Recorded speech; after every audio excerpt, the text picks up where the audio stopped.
అందరికీ నమస్కారం. జై శ్రీకృష్ణ ఛానల్‌కు స్వాగతం. రాబోయేటటువంటి విజయదశమిలో పవిత్రమైనటువంటి ఈ కథను చదివినా, లేకపోతే ఎవరైనా చెబితే విన్నా మనకెంతో పుణ్యం లభిస్తుంది. మనకు ఎలాంటి కష్టాలు లేకుండా, బాధలు దరిచేరనివ్వకుండా చేస్తుంది ఆ భవానీ మాత. అమాయకులైనటువంటి తన బిడ్డల పట్ల ఆ చల్లని తల్లి, ఆకలి కొన్న వారి కడుపు నింపేటటువంటి అన్నపూర్ణ తల్లి, లాలించి పాలించేటటువంటి భ్రమరాంబ, తప్పు చేస్తే దండించే దుర్గ, మహిషాసురులను మర్దించేటటువంటి మహంకాళి, అమ్మలగన్నయమ్మ, మేటి పెద్దమ్మ, ముగ్గురమ్మల మూలపుటమ్మ, మనలందరినీ కూడా తన ఒడిలో పెట్టుకుని కాపాడాలని ఆ తల్లిని మనస్ఫూర్తిగా వేడుకుంటూ, సర్వమంగళ మాంగళ్యే శివే సర్వార్థ సాధకే శరణ్యే త్రయంబకే దేవి నారాయణి నమోస్తుతే. ఇక ఆలస్యం ఎందుకు, అమ్మవారి చరిత్ర గురించి తెలుసుకుందాం రండి. నైమిషారణ్యంలో శౌనకుడితో పాటు ఎందరో మహామునులతో దీర్ఘసత్రయాగం చేస్తూ ఉన్నప్పుడు అక్కడ సూత మహర్షులు వారు భవానీ చరిత్ర గురించి ఈ విధంగా చెప్పసాగాడు. ఓ శౌనకాది మునులారా, సృష్టి స్థితి లయకారకులైనటువంటి బ్రహ్మ, విష్ణు, మహేశ్వరుడు దైవాలలోనే ఉత్తమమైన వారు. సృష్టికర్త అయినటువంటి బ్రహ్మ కంటే స్థితికర్త అయినటువంటి విష్ణువు గొప్ప. విష్ణువు కంటే ప్రణవస్వరూపుడు ఓంకార రూపుడైనటువంటి పరమేశ్వరుడు గొప్ప. ఓంకార స్వరూపుడైనటువంటి పరమేశ్వరుని అర్ధాంగియే అమ్మ జగదాంబ. ఈమె ఈ సర్వ జగత్తుకే మాత. కాబట్టి ఈ తల్లి జగన్మాతగా ప్రసిద్ధికెక్కింది. అందుకే జగదాంబను భవానీ, దేవి, శ్రీదేవి, మహాలక్ష్మి, చండీ, దుర్గా, మహాశక్తి అనే పేర్లతో ఆరాధిస్తూ ఉంటారు. భవానీ మహిమకు మహిషాసుర మర్దిని నిదర్శనం. అసలు భవానీ అంటే ఎవరు? ఆమె ఆవిర్భావం ఏ విధంగా జరిగింది? శివాణిగా ఆమె ఏ విధంగా పరిగణించింది? మా ఈ సందేహాలను తీర్చి మమ్మల్ని సంతృప్తి చేయవలసింది అంటూ శౌనకాది మహామునులందరూ కూడా సూత మహామునిని అభ్యర్థిస్తారు. వాళ్ల కోరిక మేరకు సూత మహర్షులు వారు ఈ విధంగా చెప్పడం ప్రారంభిస్తారు. మునులారా, పూర్వం ఒకనాడు సృష్టికర్త అయినటువంటి బ్రహ్మ సంధ్య అని అతిలోక సౌందర్యవతిని సృష్టించాడు. బ్రహ్మ తనను తాను మర్చిపోయి ఆమె అందానికి ముగ్ధుడై ఆమె వెంట పడ్డాడు. అది తప్పు అని ఎంతమంది వాదిస్తున్నా కూడా ఆయన వినిపించుకోలేదు. అంతటా ఆ యొక్క ఉపద్రవం నుండి బ్రహ్మను కాపాడాలని దేవతలందరూ కలిసి కైలాసానికి వెళ్ళి పరమేశ్వరుడికి మొరపెట్టుకుంటారు. అప్పుడు పరమేశ్వరుడు బ్రహ్మ దగ్గరకు వచ్చి, బ్రహ్మ, నీ విధి సృష్టించట వరకే. అది మరిచిపోయి వావి వరసలు కూడా గనింపక మోహాంధకారంలో చిక్కి నీ ఉనికినే అపహాస్యం చేసుకుంటున్నావు. ఈ పని ఇప్పటితో నిలిపేసి తిరిగి వెళ్ళిపో అని చెప్పి పరమేశ్వరుడు చెబుతాడు. అది శంకరుడైనటువంటి పరమేశ్వరుని ఆజ్ఞను కాదనలేక తిరిగి తన సత్యలోకానికి వెళ్ళిపోతాడు బ్రహ్మదేవుడు. జరిగిన దానికి ఎంతో సిగ్గుపడతాడు. పరమేశ్వరుడిని ఎలాగైనా పరాభవించాలి, ఆయన్ను మోహ పరవశితులను చేయాలని చెప్పి బ్రహ్మదేవుడు నిశ్చయించుకుంటాడు. అందుకు తగినటువంటి సమయం కోసం వేచి చూస్తూ ఉన్నటువంటి బ్రహ్మదేవుడికి దక్ష ప్రజాపతి తారసపడతాడు. వెంటనే బ్రహ్మదేవుడు దక్షుడితో, దక్ష, నీవు మహాశక్తి అయినటువంటి భవానీ మాత గురించి తపస్సు చెయ్యి. అలా చేస్తే ఆదిశక్తిని కూతురుగా పొందవచ్చు. నీ కోరిక కూడా తీరుతుందని చెబుతాడు. దక్షుడు అలాగే చేస్తాడు. దక్షుడు చేసినటువంటి ఘోరమైనటువంటి కఠినమైనటువంటి తపస్సుకు పరమేశ్వరి పరమానంద భరితురాలై ఆయనకు ప్రత్యక్షమవుతుంది. భక్త దక్ష, నీ తపస్సుకు మెచ్చాను. నీకేం వరం కావాలో కోరుకో నాయనా అంటుంది. అప్పుడు దక్షుడు, అమ్మా జగదాంబ, పరమేశ్వరి, నీవు నాకు కుమార్తెగా జన్మించాలి. జన్మించి పరమేశ్వరుణ్ణి వివాహమాడాలి అని కోరాడు. ఆమె తదాస్తు అంటూ అతన్ని దీవించి అంతర్ధానమవుతుంది. ఆ యొక్క జగన్మాత వరం ఇచ్చింది అనేటటువంటి గర్వంతో ఈ విషయాన్ని అందరికీ కూడా చెప్పేసి తన భార్యతో చెబుతూ ఉన్నటువంటి ఆనందంలో ఉన్నటువంటి సమయంలో ఆదమర్చి అమ్మవారి పూజా పుష్పంతో అమ్మవారి దీపాన్ని ఆర్పివేస్తాడు. వెంటనే అమ్మవారికి కోపం వస్తుంది. తన పూజా పుష్పాన్ని అగ్నికి ఆహుతి చేసినందుకు నిరసనగా దక్షుడి చెంతనే యోగాగ్నిలో దగ్ధమవుతానని, నీ ఇంట ఎక్కువ కాలం ఉండను అని శపిస్తుంది. తర్వాత దక్షుడి కుమారుడిగా జన్మించినటువంటి అమ్మవారికి సతీ అని నామకరణం చేస్తారు. సతీదేవి తన చిన్నతనం నుండే పరమేశ్వరుడిపై ప్రేమను పెంచుకుంటుంది. ఆ పరమేశ్వరుణ్ణి తన ప్రాణంగా భావిస్తుంది. అలా ఆమె పరమేశ్వరుణ్ణి తన భర్తగా ఊహించుకుంటుంది. కానీ దక్షుడికి పరమేశ్వరుడికి తగవు వస్తుంది. దాంతో దక్షుడు సతీదేవిని ఆ బైరాగికి ఇవ్వను అంటూ గట్టిగా నిర్ణయించుకుంటాడు. అసలు శివుడికి దక్షుడికి ఎందుకు తగవు వచ్చిందంటే, ఒకనాడు దక్షుడు తన ఇంట ఒక మహాయజ్ఞాన్ని తలపెడతాడు. దానికి ముల్లోకాలలో ఉన్నటువంటి దేవతలందరినీ కూడా ఆహ్వానిస్తాడు. త్రిమూర్తులను కూడా ఆహ్వానిస్తాడు. అందరూ కూడా అక్కడకు వస్తారు. దక్షుడు యజ్ఞ మండపానికి రాగానే అందరూ దేవతలు లేచి ఆయనకు నమస్కరిస్తారు. ఒక బ్రహ్మదేవుడు, పరమేశ్వరుడు తప్ప. బ్రహ్మదేవుడు తన తండ్రి, కానీ ఈ పరమేశ్వరుడికేమైంది? ఎంతటి అహంకారం అంటూ ఆయన మీద కోపాన్ని పెంచుకుంటాడు. కారణం, ఆయన ఆదిదేవుడు. ఆయన మహాశక్తికి మరో రూపం. ఆయన ఆదిశక్తి తప్ప ఇంకెవ్వరికీ కూడా లేచి నమస్కరించకూడదు. ఆయన ఈ అఖిల బ్రహ్మాండానికే తండ్రి. తండ్రి ఎక్కడైనా కానీ బిడ్డకు నమస్కారం చేస్తాడా? అందువలన పరమేశ్వరుడు చేయడు. అది ఆ దక్షుడికి అర్థం కాలేదు. ఆయన్ను నమస్కారం చేయమని చెబుతాడు. పరమేశ్వరుడు, నేను చేయకూడదు దక్ష అని చెప్తాడు. నేను తిరిగి అడిగినా కూడా ఎదురు సమాధానం చెబుతావా అంటూ ఆయన్ను ఘోరంగా అవమానించి అక్కడి నుండి వెళ్ళిపోమ్మంటాడు. ఆ దక్షుడు ఎన్ని రకాలుగా ఆయన్ను అవమానించినప్పటికీ ఆయన కొంచెం కూడా బాధపడకుండా నవ్వుతూ అక్కడి నుండి వెళ్ళిపోతాడు. మహానుభావుడు కదా పరమేశ్వరుడు. పరమేశ్వరుడు లేనటువంటి ఆ యజ్ఞం వృధా అని బ్రహ్మ, విష్ణువు, అలాగే మిగతా దేవతలందరూ కూడా, ఎంతోమంది ఋషులు, మునులు అక్కడి నుండి వెళ్ళిపోతారు. తన యజ్ఞం కేవలం పరమేశ్వరుడి వలన విఫలమైందని పరమేశ్వరుడి పైన కోపం పెంచుకుంటాడు దక్షుడు. అందుకే తన కూతుర్ను వేరే వాడికి ఇచ్చి వివాహం చేయాలని చెప్పి నిశ్చయించుకుంటాడు. ఆ విషయానికి సతీదేవి ఎంతో దుఃఖిస్తుంది. పరమేశ్వరుని కాకుండా వేరొకరిని తన భర్తగా ఊహించుకోలేకపోతుంది. అలా ఒకనాడు దక్షుడు సతీదేవి వివాహం కోసమై ఎంతో మందిని స్వయంవరానికి ఆహ్వానిస్తాడు. పరమేశ్వరుని మాత్రం ఆహ్వానించడు. కానీ సతీదేవి మాత్రం తన కళ్ళెప్పుడూ కూడా పరమేశ్వరుని కోసం వెతుకుతూ ఉండేవి. అక్కడ పరమశివుడు కనిపించకుండా ఉండడం చూసి సతీదేవి ఎంతో బాధకు లోనవుతుంది. సతీదేవి చేతికి వరమాల ఇస్తారు. తాను కోరినటువంటి వరుని మెడలో ఈ వరమాలను వేయమని చెబుతారు. ఆమె బాధతో దాన్ని తీసుకొని అడుగులో అడుగు వేసుకొని ఎవ్వరి మెడలో కూడా ఆ యొక్క వరమాలను వేయకుండా ఒక చోట నిలబడి మనసులో పరమేశ్వరుని ధ్యానిస్తూ, నేను గనక తమని ప్రాణానికి ప్రాణంగా ప్రేమించింది నిజమే అయితే, నేను నిజంగా మనస్ఫూర్తిగా నిష్కల్మషంగా భక్తి శ్రద్ధలతో తమని పూజించింది నిజమే అయితే, నేను వేసేటటువంటి ఈ వరమాల మీ యొక్క మెడలోనే పడాలి. కాదని ఇంకెవరి మెడలో పడినా నేను ఆ యొక్క మరుక్షణమే నా ప్రాణాలను విడిచేస్తాను పరమేశ్వర అంటూ ఆ స్వామిని తలుచుకొని ఆ యొక్క వరమాలను పైకి విసురుతుంది. ఆ వరమాల వాయువేగంతో వెళ్ళి కైలాసంలో ఉన్నటువంటి పరమేశ్వరుడి మెడలో వెళ్ళిపడుతుంది. పరమేశ్వరుడు అక్కడికి వచ్చి ఆమెను వివాహం చేసుకుంటాడు. ఆమెకు కళ్ళల్లో నుండి ఆనంద బాష్పాలు కారుతూ ఉంటాయి. అలా వాళ్ళ వివాహం చూడటానికి, చెప్పటానికి నోట్లో మాటలు రాలేదు ఎవరికి కూడా. అంత అద్భుతంగా జరుగుతుంది. ఇక దక్షుడు తను ఎంత చెప్పినా కూడా వినకుండా సతీదేవి పరమేశ్వరుని పరిణయం ఆడిందని ఆమెపై కూడా విపరీతమైనటువంటి కోపాన్ని పెంచుకుంటాడు. నువ్విక నా కూతురివి కావు. నీకు ఈ ఇంటికి అసలుకు ఎలాంటి సంబంధము లేదు. ఈ ఇంటికి వచ్చేందుకు ఎలాంటి అధికారం కూడా లేదు. వెళ్ళిపో అంటూ అక్కడి నుండి పంపించేస్తాడు. ఆమె తండ్రి అన్నటువంటి మాటలకు ఏడుస్తూ పరమేశ్వరుడు వెంట కైలాసానికి ప్రయాణమవుతుంది. ఇక పరమేశ్వరుడు తన వెంట సతీదేవిని తీసుకుని కైలాసానికి వెళ్ళిపోతాడు. అక్కడ ఆమె పరమేశ్వరుడితో ఎంతో సంతోషంగా ఉంటుంది. ప్రతినిత్యము కూడా పరమేశ్వరుడు ధ్యానంలో ఉంటాడు. ఆయనకు పాదాలకు పువ్వులతో పూజలు చేస్తూ ఉంటుంది. ఆయన ధ్యానం నుండి తిరిగి వచ్చే వరకు ఆయనకు సేవలు చేసుకుంటూ ఉంటుంది. ఆమె ఒక రాజుకూతురైనా కూడా సర్వసాధారణమైనటువంటి ఒక స్త్రీ వలె ఉండేది. ఆమె సాధారణమైనటువంటి స్త్రీలు ఏ బట్టలనైతే ధరిస్తారో ఆమె కూడా అలాంటి నారచీరలు మాత్రమే ధరిస్తూ ఉండేది. ఎలాంటి నగలు కానీ అలంకరణ కానీ చేసుకోదు. ఎలా అంటే రామాయణంలో సీతాదేవి రాముడితో అడవులకు వెళితే ఏ విధంగా ఉంటుందో అచ్చం అలా అన్నమాట. ఇక అలా ఉన్నావు ఏమిటి అని ఎవరైనా కానీ అడిగితే, నా భర్తకు లేనటువంటి అలంకారం నాకెందుకు అని చెబుతుంది.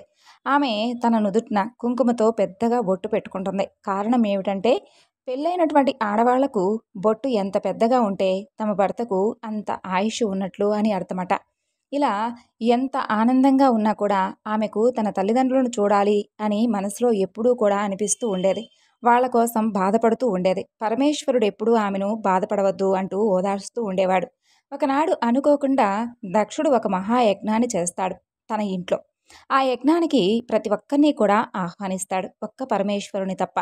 పరమేశ్వరుణ్ణి ఆహ్వానించకపోవడంతో బ్రహ్మదేవుడు, శ్రీ మహావిష్ణువు ఇద్దరూ కూడా రామని చెప్పి చెబుతారు. ఈ విషయం సతీదేవికి. ఇంతలో అక్కడకు నారదుడు వచ్చి చెబుతాడు. నారాయణ నారాయణ అంటూ పరమేశ్వరుడి దగ్గరకు వెళతాడు. పరమేశ్వరునికి భక్తితో నమస్కారం చేసి పరమేశ్వరునికి దక్షుడు చేస్తున్నటువంటి యజ్ఞం గురించి చెబుతాడు. మీరు వెళ్ళడం లేదా పరమేశ్వర అని అడుగుతాడు. నాకు ఎలాంటి ఆహ్వానం రాలేదు నారదా. ఆహ్వానం రాకుండా నేనెలా వెళ్తాను? సరే స్వామి, మీరు కనుక అనుమతి ఇస్తే నేను బయలుదేరతానంటూ బయలుదేరతాడు. అప్పుడే ఎదురుగా సతీదేవి వస్తుంది. ఆమెకు కూడా చెప్పాలి కదా అని చెప్పి ఆమెకు నమస్కారం చేస్తాడు. ప్రణామాలు దేవర్షి అంటూ తిరిగి నమస్కారం చేస్తుంది తల్లి. ఆయన ఆమెకు, అమ్మా, మీకు ఈ విషయం తెలుసా? మీ నాన్నగారు ఒక పెద్ద మహాయజ్ఞాన్ని చేస్తున్నాడు, మీకు తెలుసా? ఆ విషయానికి ఆమె ఎంతో సంతోషంతో, అవునా నారదా? అవును తల్లి, ఇప్పుడే పరమేశ్వరుడికి కూడా చెప్పాను. సరే తల్లి, ఇక నేను బయలుదేరుతానంటూ ఆమెకు నమస్కారం చేసి వెళ్ళిపోతూ నారాయణ నారాయణ అంటూ అక్కడి నుండి వెళ్ళిపోతాడు. ఈమె ఎంతో ఆనందంగా వెళ్ళి పరమేశ్వరుడితో చెప్పి, స్వామి, మనం కూడా ఆ యజ్ఞానికి వెళదాం స్వామి అని అడుగుతుంది. దానికి పరమేశ్వరుడు, వద్దు దేవి, మీ నాన్నగారు మనల్ని పిలవలేదు కదా. ఎప్పుడైనా కానీ పిలవనటువంటి పేరంటానికి వెళ్ళకూడదు. అలా వెళితే అవమానాలు ఎదురవుతాయి. మన వాళ్ళు చేసేటటువంటి కార్యాలకు మనల్ని పిలవడం ఏమిటి? మనం వెళ్దాం స్వామి అంటుంది అమ్మవారు. వద్దు దేవి అని చెబుతాడు పరమేశ్వరుడు. ఇక ఆమె బాధతో అలుగుతుంది. అది చూసినటువంటి పరమేశ్వరుడు ఆమెను దగ్గరకు తీసుకొని ఆమె గడ్డాన్ని పట్టుకొని ఇలా అంటాడు, సతీ, నేను నీ మంచి కోసమే చెబుతున్నాను అని చెబుతాడు. అమ్మవారు, స్వామి, నేను మీ మాటను వినను అంటూ మొహం అటు తిప్పుకుంటుంది. ఇక స్వామివారు చేసేది లేక, సరే సరే, నువ్వు వెళ్ళు, నేను మాత్రం రాను, నన్ను రమ్మని మాత్రం బలవంతం చేయకు అంటాడు. నీకక్కడ ఏమైనా కానీ అనిపిస్తే నన్ను వెంటనే పిలువు అని చెబుతాడు. ఆమె సరే స్వామి అంటూ ఆనందంగా వాళ్ళ నాన్నగారు చేస్తున్నటువంటి యజ్ఞం చోటుకు వెళ్తుంది. దక్షుడు సతీదేవిని చూసి కూడా చూడనట్లుగా ప్రవర్తిస్తాడు. అక్కడ ఉన్న వాళ్ళ అమ్మ ఆమెను చూసి ఆనందంగా ఆమెతో మాట్లాడడానికి ముందుకు వెళుతుంది. కానీ దక్షుడు చెప్పేసరికి ఆగిపోతుంది. అక్కడ అందరూ కూడా కొత్త కొత్త దుస్తులతో తలతలా మెరిసేటటువంటి బంగారు నగలతో మెరుస్తూ ఉంటారు. కానీ ఆమె మాత్రం చాలా సాధారణంగా వస్తుంది. తన మిగతా అక్కచెల్లెలు కూడా చాలా అందంగా అలంకరణ చేసుకొని వస్తారు. అందరూ కూడా ఆమె సాధారణంగా రావడం చూసి కొంచెం హేళనగా నవ్వుతూ ఉంటారు.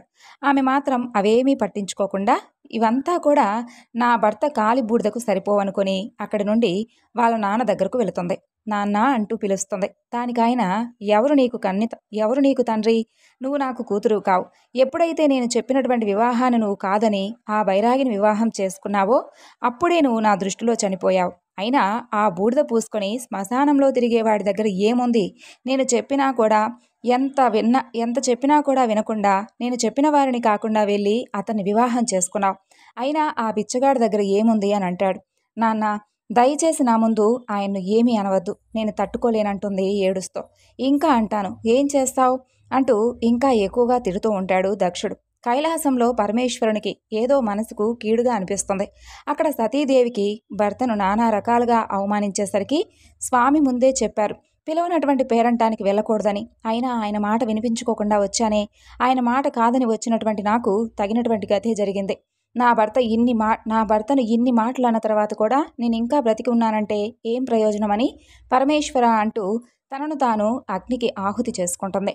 దానికి పరమేశ్వరుడు సతీ అంటూ బాధతో గట్టిగా అరుస్తాడు. ఆ విధంగా సతీదేవి మరణించడంతో పరమేశ్వరుడికి గుండె పగిలేంత బాధ కలుగుతుంది. అలా జరగడానికి కారణమైనటువంటి దక్షుడి పైన విపరీతమైనటువంటి కోపం వస్తుంది. ఇక పరమేశ్వరుడు కోపంతో భయంకరమైనటువంటి తాండవం చేస్తాడు. ఆ తాండవానికి ముల్లోకాలన్నీ కూడా దద్దరిల్లిపోతాయి.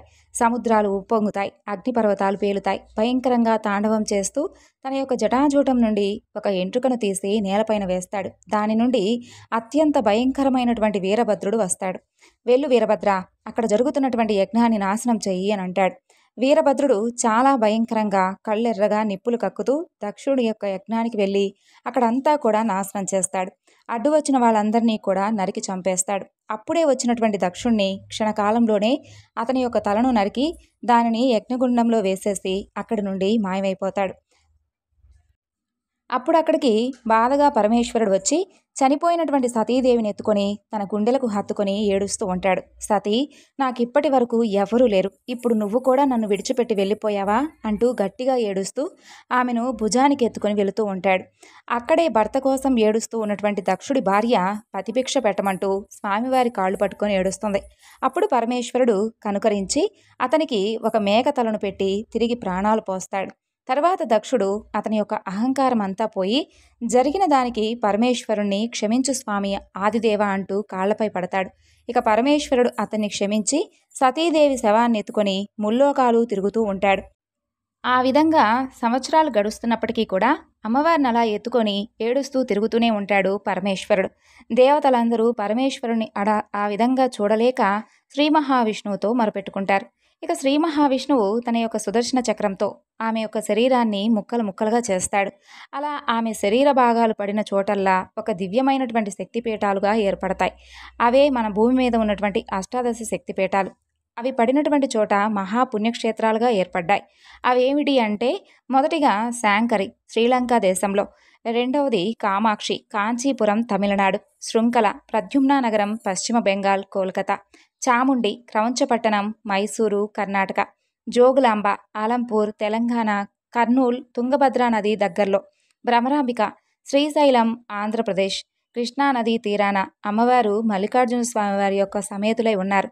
శ్రీశైలంలో 12 జ్యోతిర్లింగాలలో ఇది కూడా ఒకటి. ఇక 7వ రూపం మహాలక్ష్మి కొల్హాపూర్ మహారాష్ట్ర. ఆ ఆలయంలో ప్రధాన దేవతగా ఆ విగ్రహం స్వచ్ఛమైనటువంటి మనిషిలతో చేయబడింది. అమ్మవారి తలపైన 5 తలల శేషుని యొక్క ఛత్రం కూడా ఉంటుంది. ప్రతి సంవత్సరం 3 సార్లు అమ్మవారి పాదాలపైన సూర్యరశ్మి కూడా పడుతుంది. ఇక 8వది ఏకవీరిక మహాకాళి పురోహితిక గిరిజ, అలాగే మాణిక్యాంబ కామరూప మాధవేశ్వరి వైష్ణవి మంగళగౌరి విశాలాక్షి సరస్వతి. ఆ విధంగా సతీదేవి యొక్క వియోగంతో పరమేశ్వరుడు హిమవత్ పర్వతం ప్రాంతానికి చేరి సుదీర్ఘమైనటువంటి తపస్సులో మునిగిపోతాడు. అంతలో బ్రహ్మదేవుడి చేత వరం పొందినటువంటి తారకాసురుడు మితిమీరినటువంటి వరగర్వంతో ముల్లోకాలు అతలాకుతలం చేస్తూ ఉంటాడు. దేవతలను మునులను ఋషులను అనేక బాధలకు గురిచేస్తూ ఉంటాడు. లోకాలను బాధించడం మొదలు పెడతాడు. అతనిని చంపాలంటే పరమేశ్వరుడి కుమారుడికి మాత్రమే సాధ్యపడుతుంది. దానికోసమై హిమవంతుడికి ఆదిపరాశక్తి కోసం తపస్సు చేసి ఆమెను కూతురుగా పొందమని చెబుతారు దేవతలు. ఆయన వారు చెప్పిన విధంగా తపస్సును ప్రారంభిస్తాడు. ఆదిపరాశక్తి ఆయన యొక్క తపస్సుకు మెచ్చి అతనిని సాక్షాత్కరిస్తుంది. అప్పుడు ఆయన, తల్లి నీవు నాకు కుమార్తెగా జన్మించి పరమేశ్వరుణ్ణి వివాహమాడాలమ్మా అంటూ వరాన్ని కోరుకుంటాడు. అందుకు తల్లి అంగీకరిస్తుంది. అలా కొన్నాళ్లకు హిమవంతుడికి కుమార్తెగా జన్మించి తను పెరిగి పెద్దయి తన యొక్క అందచందాలతో పరమేశ్వరుణ్ణి మోహపరవశుణ్ణి చేసి పరమేశ్వరుడికి అర్ధాంగి అవుతుంది. పరమేశ్వరుడి భార్య కాబట్టి శివాని, పౌని యొక్క ఇల్లాలు కాబట్టి భవానీ అని పలు నామాలతో ఆ తల్లిని కొలుస్తుంటాం. ఈమె పర్వతరాజు కుమార్తె కాబట్టి పార్వతి అంటాం. మేనక హిమవంతుల కుమార్తె అయినటువంటి అపర్ణ, ఇదే ఆమె యొక్క చిన్నప్పటి పేరు. ఈమె చిన్నతనంలో నల్ల కలువల రంగుతో నిగనిగలాడుతూ ఉండేది. హిమము అంటే తెలుపు, ఆ ప్రదేశం మొత్తం తెల్లగా ఉండడంతో ఈమె మాత్రం నల్ల కలువల రంగుతో ఉండేది. కాబట్టి పరమేశ్వరుడు ఆమెను కాళీ కాళీ అంటూ ఆట పట్టిస్తూ ఉండేవాడు. కాళీ అంటే నల్లపిల్ల అని అర్థం. కాబట్టి అమ్మవారైనటువంటి పార్వతీదేవి ఆ మాటలకు కోపంతో తపస్సును చేసి నలుపు నుండి గౌరవర్ణంలోకి మార్పు చెందుతుంది. గౌరవర్ణం అంటే ఎరుపు రంగు అని అర్థం. గౌరవర్ణంలోకి మార్పు చెందినందున గౌరీ అనేటటువంటి పేరు వచ్చింది అమ్మవారికి. ఆమె నుండి విసర్జించబడినటువంటి నలుపును కాళిక అని అంటారు. రాక్షస సంహారం చేసేటప్పుడు నల్లని కాళికా రూపాన్ని ధరించి కాళికాదేవిగా మారి రాక్షసులను సంహరిస్తుంది. సృష్టి స్థితి లయకారకులైనటువంటి బ్రహ్మ విష్ణు మహేశ్వరులకి ఎలా అయితే సత్యలోకం వైకుంఠం కైలాసం ఉన్నాయో అలాగే అమ్మవారికి కూడా నివాస స్థలం ఉంది. ఈ అమ్మవారు తన పతి అయినటువంటి పరమేశ్వరుడికి లయం చేయడంలో సహకరిస్తూ ఉంటుంది. అన్ని లోకాలకు పైన ఈ భవానీ నివాసం ఉంటుంది. దీనినే మణిద్వీపం అంటారు. మణిద్వీపం 18 ప్రాకారాలతో ఉంటుంది. ఈ మందిరం ఇనుము కంచు రాగి సీసం ఇత్తడి అనేటటువంటి పంచలోహాలతో వెండి బంగారం పుష్యరాగ పద్మరాగ గోమేదిక వజ్ర వైడూర్య నీలాముత్యాలు మరకతాలు పగడాలు అలాగే నవరత్నాలతో ప్రాకారాలతో వరుసగా ఉంటుంది. ఇలా 18 ప్రాకారాలు దాటి తర్వాత కల్పవృక్షాల తోటలో మధ్యలో ఉన్నటువంటి చింతామణి మండపమే భవానీ మందిరం. అందులో శృంగార ముక్తి జ్ఞాన ఏకాంత అనేటటువంటి 1000 స్తంభాల మండపాలు 4 ఉంటాయి. అందులో శృంగార మండపంలో నాట్యకత్యలు నాట్యం చేస్తూ ఉండగా గంధర్వులు గానం చేస్తూ ఉండగా జై భవానీ అంటూ భక్తులు స్తుతిస్తూ ఉండగా తన యొక్క దివ్య మంగళమైనటువంటి సింహాసనంపై ఆ తల్లి ఆసీనురాలై ఉంటుంది. భక్తులందరూ కూడా భవానీ మందిరాన్ని తలుచుకుంటే వాళ్ళ పాపాలన్నీ కూడా పటాపంచలవుతాయి. పూర్వం ధ్రువుడు అనేటటువంటి రాక్షసుడికి రంభుడు కరంభుడు అనేటటువంటి 2 పుత్రులు ఉండేవారు. వాళ్ళిద్దరికీ కూడా సంతానం లేదు. వాళ్ళు సంతానం కోసమై రంభుడు పంచాగ్ని యందు కరంభుడు నీటి యందు ఘోరమైనటువంటి తపస్సును ఆచరిస్తారు.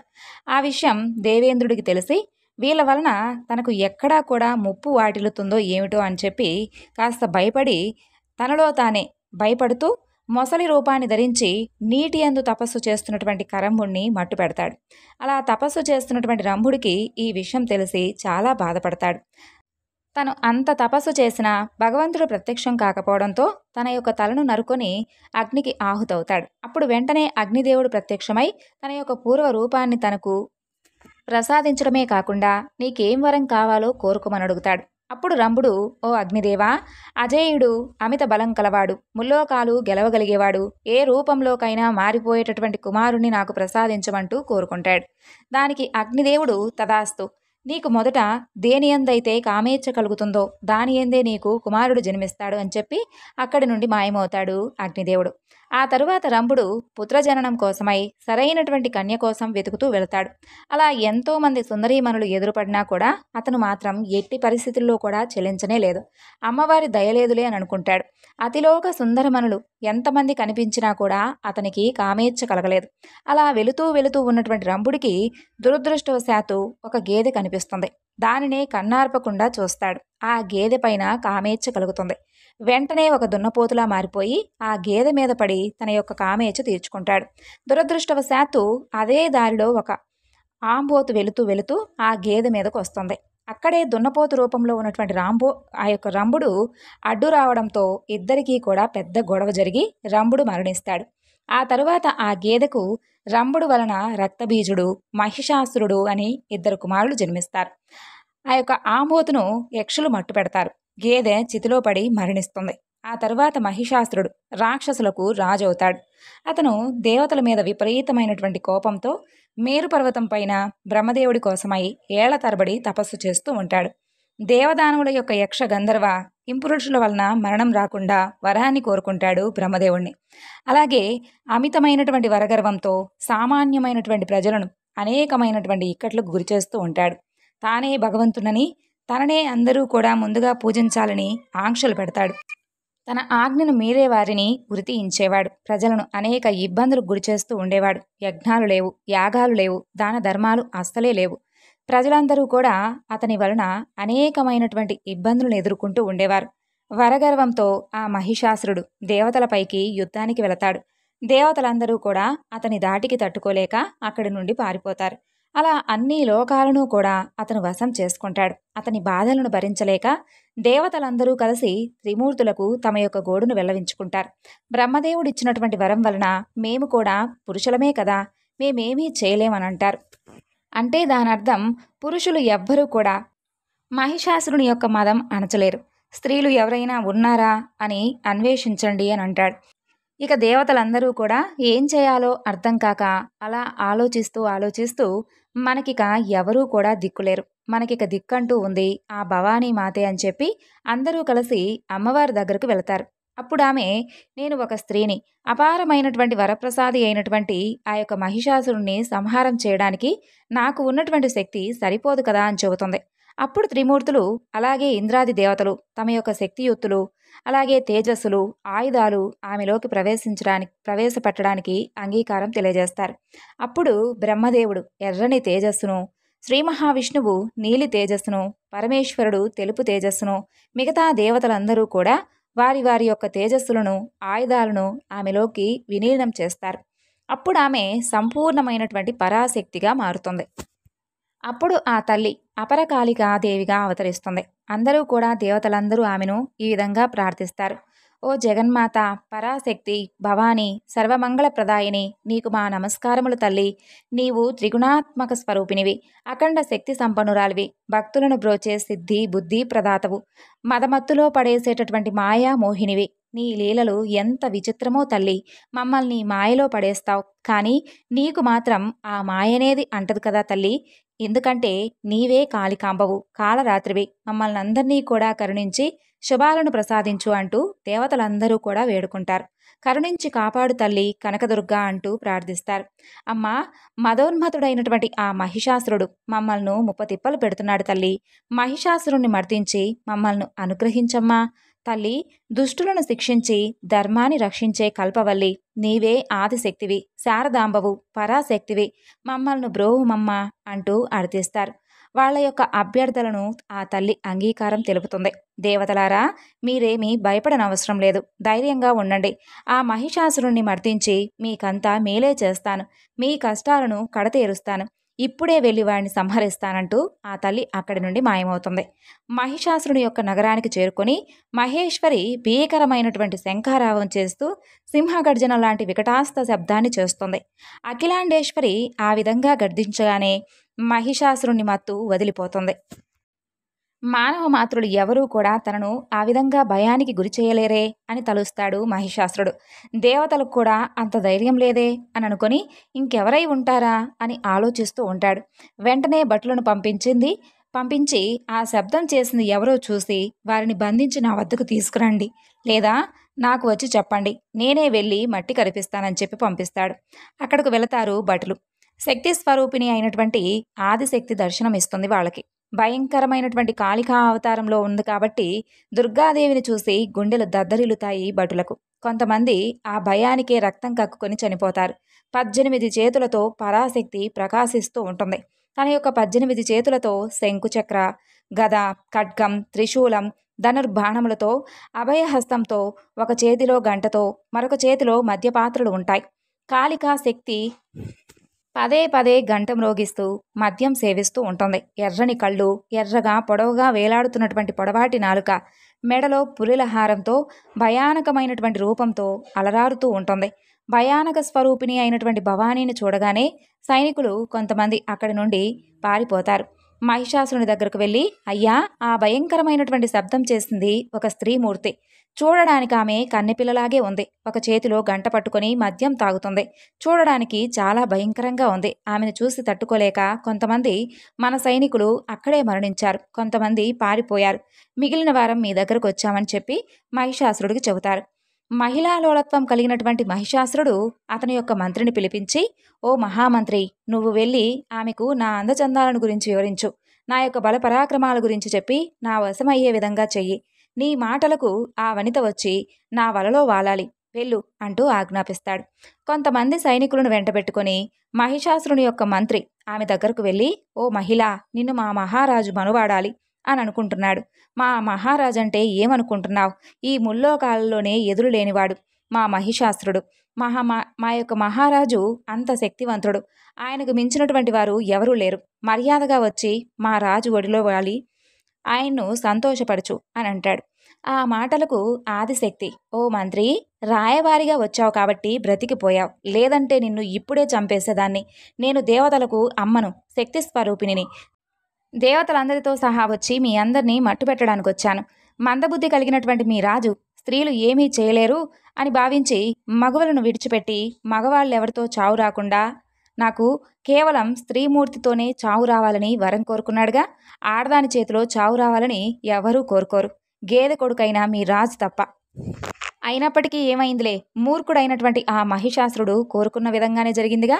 అందుకే నేనే స్వయంగా వచ్చాను. వాడిని రమ్మను, ఇప్పుడే ఇక్కడే అంతం చేస్తాను, లేదా ఏదైనా పాతాళ లోకానికి పారిపోమని చెప్పు అని చెబుతుంది. ఇక మంత్రి వెళ్ళి జరిగిందంతా మొత్తం కూడా అతనితో చెబుతాడు. మహిషాసురుడు మండిపడతాడు. సార్వభౌముని అయినటువంటి నన్ను ఒక గేదె కొడుకని సంబోధించటమా అంటూ కోపంతో ఊగిపోతాడు. అప్పుడు అమ్రుడు అనేటటువంటి ఒక వీరుడు, మహారాజా, నాకెందుకో ఆ వచ్చింది సాధారణమైనటువంటి స్త్రీమూర్తి కాదనిపిస్తుంది.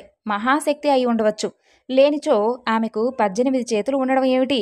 ఆమెను గెలవడం అసాధ్యం. కాబట్టి ధైర్యంగా యుద్ధం చేసి ఆ అమ్మ చేతిలోనే మరణించడం మంచిది. మోక్షమన్నా రావచ్చు, పారిపోవడం పిరికివాడి లక్షణం. ఆలోచించుకో. అయితే నువ్వే యుద్ధానికి వెళ్ళి మోక్షాన్ని పొందుకో అని చెబుతాడు మహిషాసురుడు.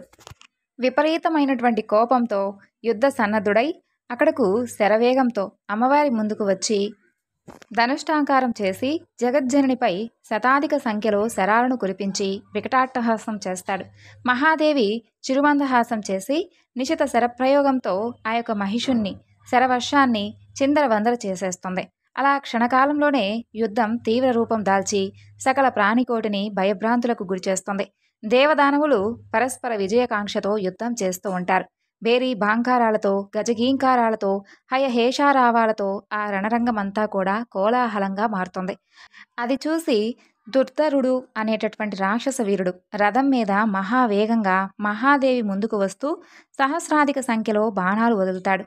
జగజ్జనని రక్తలోచని అయి ఒకే ఒక అర్ధచంద్రాకార బాణంతో వాడి శిరస్సును ఖండిస్తుంది. వెంటనే త్రినేత్రుడు పెద్ద గదను గిరగిరా తిప్పుతూ విజృంభిస్తాడు. వాడు దివ్య శస్త్రాస్త్ర ప్రయోగ నిపుణుడు. వాడి ధనుర్విద్యా నైపుణ్యాన్ని చూసే ఉత్సాహం జగదంబకు లేదేమో కానీ తన యొక్క త్రిశూలంతో వాడి గుండెల్లో బలంగా పొడుస్తుంది. మరుక్షణంలోనే వాడి ప్రాణాలు అనంత వాయువుల్లో కలుస్తాయి. అది చూసి అంధకాసురుడనేటటువంటి దండనాయకుడు వీరంగా మాడుతూ ముందుకు ఉరికి తన యొక్క గదతో సింహం తలపై బలంగా కొడతాడు. సింహం భీకరంగా గర్జించి జూలు విదిల్చి పంజా విసిరి నోరు తెరిచి ఒక్క ముద్దగా వాడిని తినేసి ప్రేవుమంటూ త్రేపుతుంది. తన కళ్ళ ముందే ముగ్గురు మహావీరుడు అంబ యొక్క ఆవేశానికి బలైపోవడంతో మహిషుడికి మతి చెలించిపోతుంది. పిచ్చి కోపంతో శరవర్షాన్ని కురిపిస్తాడు. జగజ్జనని ఆ యొక్క బాణాలను మార్గమధ్యంలోనే ఖండించి ఒక గదను వాడిపైకి విసురుతుంది. ఆ యొక్క గదాఘాతానికి మహిషుడు క్షణకాలం మూర్చపోయి అంతలోనే మరలా తేరుకొని తన యొక్క గదతో సింహం తలపై కొడతాడు. ఇక సింహం తన యొక్క పంజా విసిరి మహిషుడు యొక్క శరీరాన్ని రక్తసిక్తం చేస్తుంది. వెంటనే మహిషుడు సింహరూపాన్ని ధరించి మహాదేవి సింహం మీదకు ఉరుకుతాడు. జగదంబ తన యొక్క శరపరంపరతో సింహరూపుడైనటువంటి మహిషుని చికాకు పరుస్తుంది. మహిషుడు సింహరూపాన్ని విడిచి గజరూపాన్ని ధరించి రణరంగమంతా తిరుగుతూ చిందులు తొక్కుతాడు. తన తొండంతో ఒక పర్వతాన్ని పెకిలించి అమ్మవారి పైకి విసురుతాడు. కానీ అమ్మ శక్తి ముందు వాడి ప్రయత్నం విఫలమవుతుంది. వెంటనే జగజ్జనని వాహనమైనటువంటి సింహం ఆ ఏనుగు తలపైకి ఉరికి తన యొక్క పంజాతో చీల్చివేస్తూ ఉంటే మహిషుడు అది భరించలేక గజరూపాన్ని విడిచి శరభరూపాన్ని ధరిస్తాడు. 8 కాళ్లతో మహాపర్వతంలా శరభరూపంలో వస్తున్నటువంటి మహిషుని చూసి చరాచర జగత్తు నివ్వెరపోతుంది. మహిషుడు మహాదేవి చేతికి అందేంతగా దగ్గరగా వస్తాడు. అంబ ఓ నిశిత ఖడ్గంతో వాడి తలపై బలంగా మోదుతుంది. ఇక మహిషుడు చెక్కు చెదరలేదు. వెంటనే చండికాదేవి 8 అర్ధచంద్రాకార బాణాలతో ఆ యొక్క శరభం 8 కాళ్లను ఖండించడంతో ఆ శరభం చతికిల పడుతుంది. మహాదేవి తన యొక్క వివిధ ఆయుధాలతో మహిషుని యొక్క శరీరాన్ని రక్తపు ముద్దగా చేస్తుంది. వెంటనే మహిషుడు శరభరూపాన్ని విడిచి తన యొక్క నిజమైనటువంటి మహిషాసురుడిగా మారి తన యొక్క ముక్కుపుటాల నుంచి సుడిగాలులతో బుసలు కొడుతూ ఉండగా, ఓసి రణచండి, 18 చేతులతో వివిధ ఆయుధాలు ఉన్నాయనేటటువంటి అహంకారంతో నాతోనే యుద్ధానికి దిగి తప్పు చేశావు. ముందు నిన్ను చంపి ఆ తరువాత దేవతలందరినీ కూడా చంపుతాను అని పలుకుతూ ఉంటే జగజ్జనని విపరీతమైనటువంటి నవ్వు నవ్వి, ఓరి మహిషా, నువ్వు నిజంగా మూర్ఖుడవేరా, ఇన్ని రూపాలు ధరించి పోరాడావు, అయినా నన్ను గెలవలేకపోయావు, పైగా నన్ను చంపుతానని డాంభీకాలు పలుకుతున్నావే, చేతనైతే చంపు అంటూ హేళనగా పలుకుతుంది. మహిషుడు రోషం తెచ్చుకొని తన యొక్క కొమ్ములతో జగదంబను పొడిచి చంపబోతాడు. కానీ జగదంబ వాడికి ఆ అవకాశం ఇవ్వకుండా వాడి కొమ్ములు విరిగేలా తన యొక్క శూలంతో మహిషుని యొక్క తల మీద బలంగా పొడుస్తుంది. మహిషుడు బాధగా మూలిగి ప్రాణభయంతో పరుగు తీస్తాడు. జగదంబ తన యొక్క శూలంతో వాడిని తరుముతూ వెంబడిస్తుంది. ఇక మహిషుడు తన యొక్క మాయాజాలంతో రకరకాల రూపాలు ధరిస్తూ జగదంబ త్రిశూలానికి అందకుండా పారిపోతుంటే విసుగు చెందినటువంటి మహాదేవి ఒక్కసారిగా సింహం మీద నుండి గాలిలోకి ఎగిరి మహిషుని గుండెల మీద బలంగా తంతుంది. ఆ దెబ్బకు మహిషుడు వెల్లకిలా పడి తన కాళ్లతో మహాదేవిని తన్ని విజయగర్వంతో వికటాట్టహాసం చేస్తాడు. ఇక జగజ్జనని వాడి పాలిట మృత్యుదేవతై తన యొక్క చక్రాయుధాన్ని ప్రయోగిస్తుంది. 100 అంచులు కలిగినటువంటి ఆ చక్రం ప్రచండ వేగంతో తిరుగుతూ వచ్చి మహిషుని యొక్క శిరస్సును ఖండిస్తుంది. మహాపర్వతం లాంటి మహిషుడి దేహం బొంగరంలా గిరగిరా తిరుగుతూ నేలకు ఒరుగుతుంది. మహిషుడు మరణిస్తాడు. హతశేషులైనటువంటి రాక్షసులు ప్రాణభయంతో నలుదిక్కులకు పారిపోతుంటే అమ్మవారి యొక్క సింహవాహనం వారి ముందు ప్రత్యక్షమై అందరినీ కూడా తినేసి తన ఆకలిని తీర్చుకుంటుంది. ఇక అది చూసినటువంటి దేవతలందరూ కూడా జయ జయధ్వానాలు చేస్తారు. అప్సరసలు ఆడి పాడుతారు. సర్వ ప్రాణకోటి ఆ యొక్క మహిషాసురమర్దిని భక్తిగా కీర్తిస్తారు.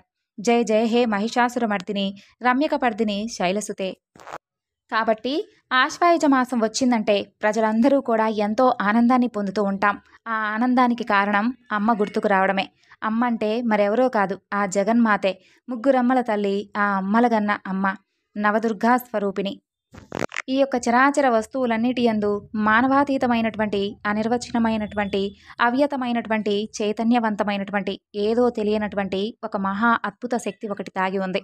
ఆ శక్తే ఈ మహాశక్తి స్వరూపిణి.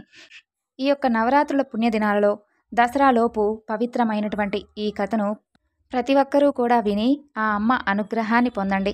ఈ శక్తి కనుక లేకుంటే పరమేశ్వరుడైనా ఏమీ చేయలేడని, పరమేశ్వరుని యొక్క శక్తి స్వరూపమే ఈ దుర్గా అని ఆదిశంకరాచార్యుల వారు అమృతవాక్కులో చక్కగా పేర్కొన్నారు.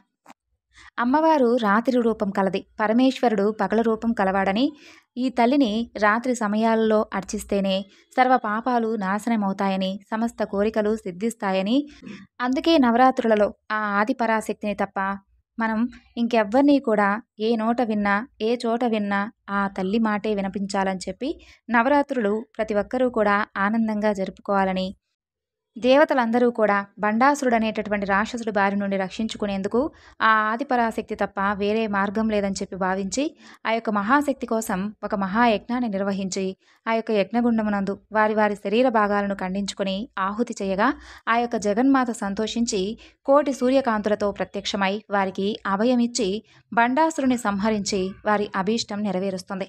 అప్పుడు ఆ దేవి పాడ్యమి మొదలు నవమి వరకు ఒక్కొక్క రోజు ఒక్కొక్క రాక్షసుడిని వధించింది. ఆ ఆదిశక్తి నుండి ప్రకటితమైనటువంటి వివిధ శక్తులే నవదుర్గలుగా శైలపుత్రి, బ్రహ్మచారిణి, చంద్రగంట, కూష్మాండ, స్కందమాత, కాత్యాయని, కాళరాత్రి, మహాగౌరి, సిద్ధిదాత్రి అలా ఈ 9 రూపాలతో ఆ దేవి పూజలను అందుకోసాగింది. మొట్టమొదట ఆ తల్లి శ్రీకృష్ణ పరమాత్మ ద్వారా గోకులంలో, బృందావనంలో పూజలు అందుకుంది. కాబట్టి అసాధ్యాలను సుసాధ్యాలుగా చేయాలన్నా, మనకు ఏర్పడినటువంటి సర్వ దుఃఖాలు ఉపశమనం పొందాలన్నా, దారిద్ర్యం తొలగి ఆయురారోగ్య ఐశ్వర్యాలతో ఇహలోక పరలోక సుఖాలను పొందేందుకు ఈ దేవీ నవరాత్రుల యందు ఆ దేవదేవికి పూజలతో పాటుగా అమ్మవారి యొక్క చరిత్రను కూడా మనస్ఫూర్తిగా ఆలకించి ఆ తల్లి యొక్క అనుగ్రహానికి పాత్రులవుదాం. ప్రతి ఒక్కరికి కూడా ఆ అమ్మ యొక్క అనుగ్రహం కలగాలని మనస్ఫూర్తిగా ఆ భవానీ మాతను మరొకసారి వేడుకుంటూ ఈ వివరణను ఇంతటితో ముగిస్తున్నాను. మరొక చక్కని వివరణతో మరలా కలుసుకుందాం. అంతవరకు నమస్కారం. జై శ్రీకృష్ణ.